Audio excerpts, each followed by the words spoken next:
लड़ा था, नागभूषण जी भी थे उसमें, तो हम लोगों की गिरफ्तारी हुई थी।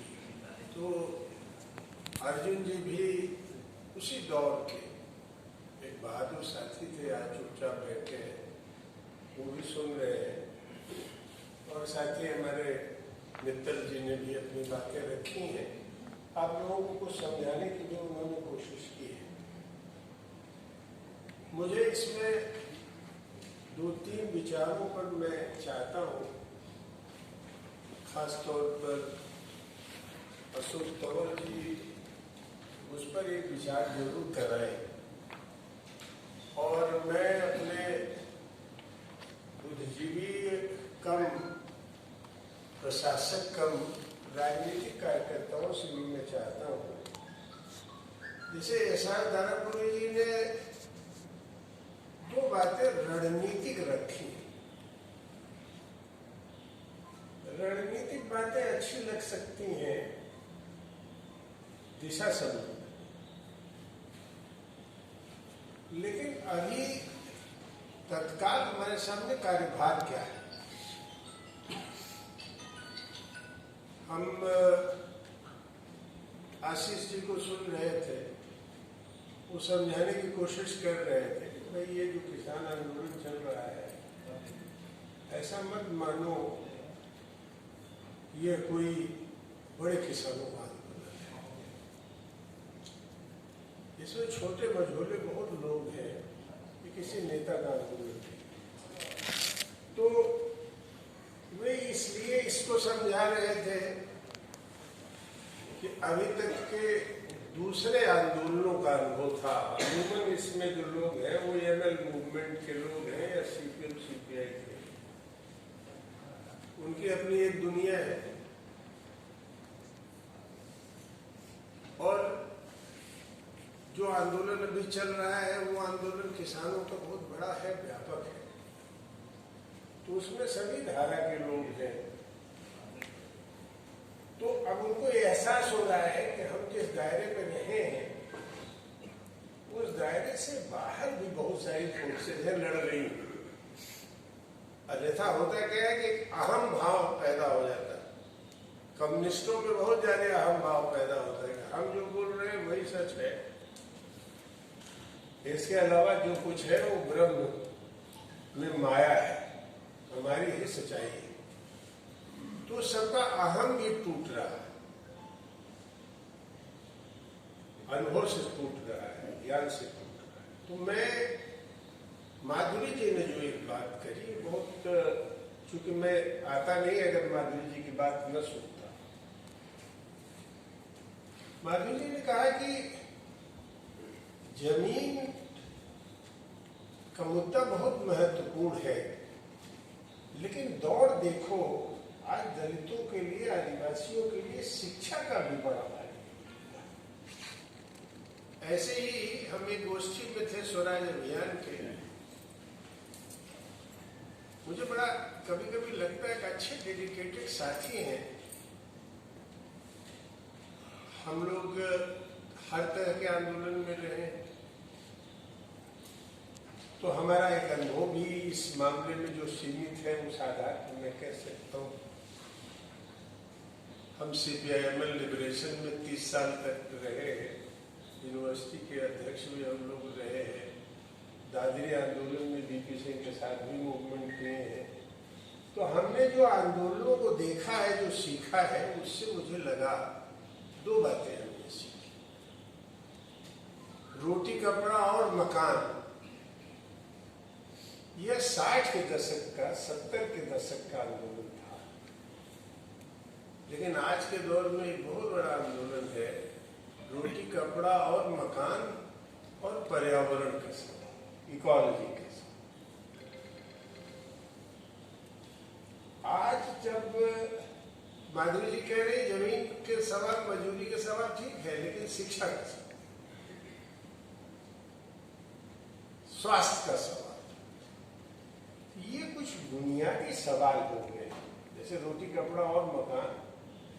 तो उसमें एक बात आप लोगों ने शायद नोटिस नहीं लिया, उसमें एक सवाल है कि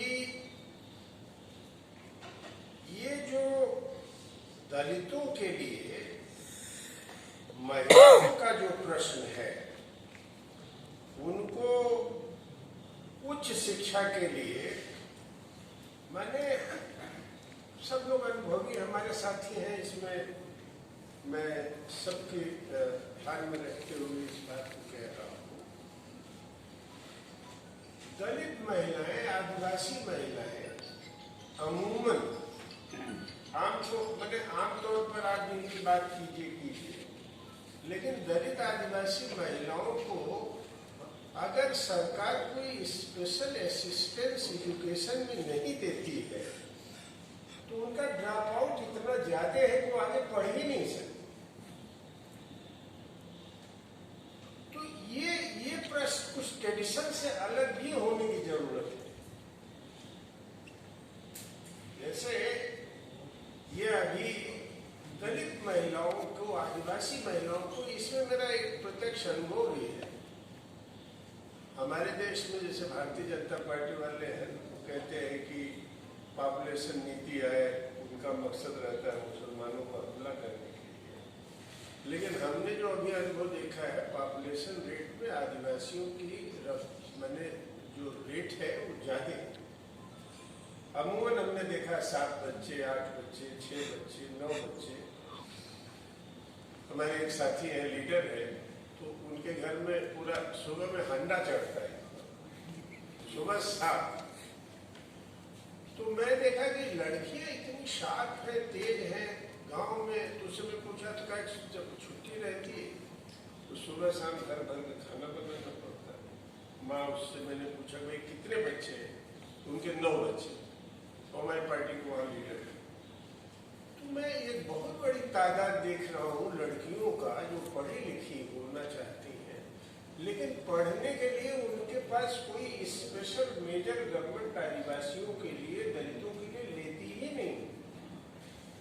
तो जब आपने इस बात को रखा तो मुझे बहुत स्ट्राइक किया कि एजुकेशन का सवाल, पर्टिकुलरली जेंडर भी प्रश्न, लड़कियों का सवाल, उनके लिए अगर आप स्पेशल कोई प्रावधान नहीं करते, स्कॉलरशिप से लेकर रेजिडेंशियल उनका अगर क्लियरेंस सरकार नहीं लेती है, तो ये सवाल को आप उनको एड्रेस नहीं कर पाएंगे। वो बहुत बड़ी आबादी है जो हमारी अवेकनिंग का आधार हो सकती है पुराने। जैसे पहले हम लोग देखते थे, हमारे आंदोलन में, मजदूरी और सम्मान के आंदोलन में महिलाओं की बहुत बड़ी हिस्सेदारी होती है, लेकिन अब मजदूरी सम्मान वाला आंदोलन उस रूप में नहीं रह गया, तो उनकी हिस्सेदारी भी मैं देख रहा हूँ धीरे धीरे कम हो रहा है। दलित, आदिवासी और मोस्ट बैकवर्ड कास्ट, ये 3 डिप्राइव्ड कम्युनिटी है जिसको क्लास टर्म में डिफाइन करने की जरूरत है। हमारे यहाँ बड़ा बात था, या तो जाति को डिफाइन किया या तो वर्ग को डिफाइन किया। जाति में जो वर्ग बन रहा है इस पर कभी ध्यान ही नहीं दिया गया। और ये कम्युनिस्ट मूवमेंट इस मामले में 1 इंच भी इधर उधर हटने के लिए तैयार नहीं है कि जो उसने एक बार सत्य कह दिया है उसको ही वो पकड़े गए। और जो छोटा संगठन हो चाहे बड़ा संगठन हो, हमारे यहाँ सेल्फ क्रिटिकल अप्रेजल कम होता है। तो कम्युनिस्ट मार्क्सिस्ट की मैं बात कह रहा था, लेकिन मैं ये कह रहा हूँ कि ये महिलाएं, आदिवासियों और दलितों में इनके शिक्षा का प्रश्न है। और जो माधुरी जी ने कहा है उससे मैं ये चाह रहा था, इस सेशन में नहीं तो किसी और भी संदर्भ में इस पर एक बात हो। शिक्षा का प्रश्न particularly common gender and particularly women के कैसे हम लोग एड्रेस कर सकते हैं, ये एक तात्कालिक और दीर्घकालीन दोनों प्रश्न है। जैसे किसान आंदोलन है, किसान आंदोलन में तीनों कानून खारिज करने से का सवाल के साथ साथ एमएसपी एक ऐसी चीज है जो सबको अपील करती है, लेकिन एक भी बात तब भी आती है कि एमएसपी तो 9% है, 7% लोगों को करती है। तो वहां कॉर्पोरेटाइजेशन में अगर सहकारीकरण में और सहकारी समितियों में खरीद की गारंटी हो, कॉर्पोरेटाइजेशन का प्रश्न खड़ा हो, तो बहुत छोटा मझोला किसान भी उससे बड़े पैमाने पर हो सकता है। यह भी एक प्रश्न इसमें था, इसको भी मैं चाहता था डिस्कस करना। मैं इसलिए इसमें थोड़ा इंटरव्यून किया। मैं बेसिकली मेरा शौक नहीं था कि इसमें इंटरव्यू करूँ, क्योंकि दारापुरी जी को भी, माधुरी जी को भी हमने सुना, साथियों को भी सुना, हमारे साथी ने सुना, तो मैं कुछ पॉइंट को स्पेसिफिक करता हूँ। साथी श्रीधर नूर ने भी कहा, तो एक हम लोग क्लास इन मेकिंग है, ये ध्यान रखें। कास्ट और कम्युनिटी, रीजियन, ये हिंदुस्तान की सच्चाई है, लेकिन यह भी सच्चाई है कि क्लास इन मेकिंग भी है इसमें। दोनों तरफ गड़बड़ी हो रही है। कुछ लोग केवल कास्ट कम्युनिटी की बात करते हैं, कुछ लोग केवल क्लास की बात करते हैं। Class in making in community और कास्ट में हो रहा है, ये भी एक प्रश्न है। दूसरा, मैंने एक थोड़ा सा इधर मैं देख रहा हूं कि बीजेपी जो लड़ाई लड़ रही है, वह लड़ाई राजनीतिक लड़ाई सांस्कृतिक और सामाजिक आधार, वो हिंदू पहचान के नाम पर लड़ रही है। अब उसने जैसे हिंदू धर्म में कोडिफिकेशन नहीं था, हिंदू धर्म में कोई पोप नहीं था, तो अब कोडिफिकेशन के लिए अयोध्या को ला दिया। मैं डॉक्टर लोहिया को भी, अम्बेडकर साहब को भी, सबको पढ़ता हूँ। जब इसको हम देखते हैं, एक चिंता व्यक्त कर रहे हैं, जो मध्यवर्ग यहाँ पैदा हुआ, जो पढ़ा लिखा हिस्सा आया, उसका भी भारी पैमाने पर संस्कृतिकरण हो रहा है। जिन महिलाओं में, दलितों, आदिवासियों, पिछड़ों में घूंघट प्रथा नहीं थी, जैसे जैसे वो मध्य वर्ग बनते गए पूंजीवादी व्यवस्था में, जितना भी सवर्ण जातियों के अवगुण थे वो सब उन्होंने, ये हम अपनी बात नहीं कह रहे हैं, खुद लोहिया कैसे यादववाद चल रहा है, इस पर खुद टिप्पणी कर रहे हैं। डॉक्टर अम्बेडकर खुद पढ़े लिखे लोगों के ऊपर आगरा में कैसे अटैक करते हैं, उसको खुद कह रहे हैं। तो मैं कह रहा हूं कि ये इसलिए मैंने इस बात को भी आपके बीच में भेजा है देखने के लिए, कि आप जरा इसको देखिए कि मैं पूरे साधु संत की जो हमारे सूफी संत परंपरा है, उसमें कुछ ऐसी चीजें हमारे लिए हो सकती हैं क्या जिसको हम ग्रहण कर सकते हैं। तो मैं ये देख रहा हूं कि भक्ति आंदोलन में, हालांकि भक्ति आंदोलन में बहुत सारे कम्युनिस्ट पार्टियों ने, खासतौर पर डीडी कौशाम्बी ने भक्ति आंदोलन को भी खारिज किया है, क्योंकि वो भक्ति आंदोलन वैष्णव भक्ति की बात करता है, ब्रह्म की बात करता है, राम की बात करता है, लेकिन उसमें जो ग्रहण करने लायक बात है, जैसे रविदास हम पूरे यूरोपीय इतिहास में पढ़ डाले, पूरी जगह देख डाले, कोई ऐसे प्रैक्टिकल राज्य की बात ही नहीं करता है जो रविदास कहते हैं, जिनको रविदास राम नाम दे दिया, रविदास कहते हैं, चाहूं ऐसा राज में जहां मिले सबन को अन्न। आज हम 21वीं सदी में है, वेलफेयर स्टेट का दौर खत्म हो गया, और 600 साल पहले रविदास बोलते हैं, चाहूं मैं ऐसा राज जहां मिले सबन को वन। और ये मैंने एक राज्य की जिम्मेदारी को तय कर। तो मैं ये कह रहा था कि अभी हमको राघवेंद्र कल कह रहे थे कि इन लोगों की भी परंपरा है। अब क्या हो रहा है कि मूर्ति पूजा और मंदिर संस्कृति ये राजनीतिक संस्कृति बन गई है। कोई इसको चुनौती देने वाला नहीं, जिसको देखो वही कहता है मंदिर संस्कृति और राजनीतिक संस्कृति। बहुतों में तो समझ ही नहीं है, क्योंकि कभी हिंदुस्तान को गहराई से पढ़ने की भी बात नहीं है, उसमें बेइज्जती होती है। और जिनको समझ है उनको करने की जरूरत नहीं, तो पूजा में उनका स्वार्थ है, तो वो उसको तोड़ना नहीं चाहते।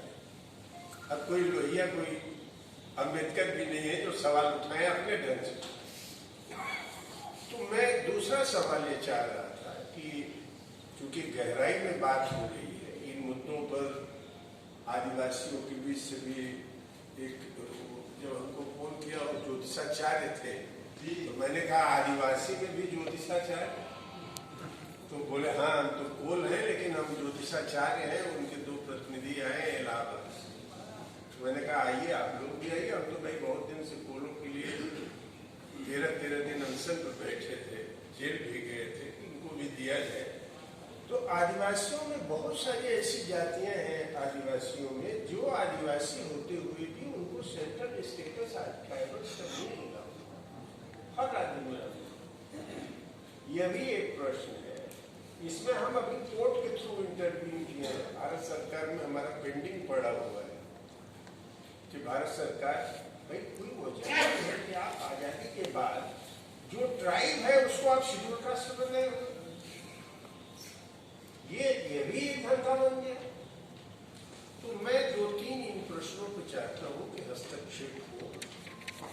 महिलाओं के प्रश्न पर, उनके शिक्षा के प्रश्न पर क्या अनुभव है, क्या किया जा सकता है आदिवासी, दलित और मोस्ट बैकवर्ड कास्ट, अति पिछड़ा समाज।